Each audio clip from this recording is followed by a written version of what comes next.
Hi there, I'm Ms. Harlabidis, and in this exercise, which is yet another exercise from my 7th set of practice exercises on SAT, we will be working with a system of equations. Remember, given a system of equations, it's always an exercise that can be solved in many different ways.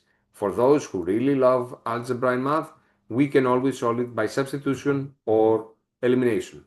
For those who rely basically on their scientific calculators, there will be specific routes of commands that we should follow. But since we were given the luxury of using Desmos in the SAT exams, remember that this is the safest and practically easiest way to solve a system of equations. So, whenever we see such a system, your brain should directly connect it to Desmos. So, let me open the Desmos and let's plug it in. X plus y equals 8, and then 3x is 12.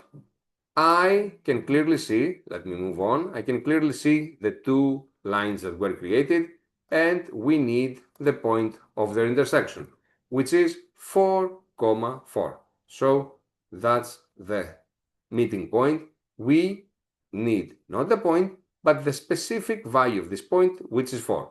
And this means that 4 would be the right answer here. So even if it's easy, the Desmos it's still the fastest way. And since we are working with a time test, we need to save ourselves some minutes. So system of equations means Desmos.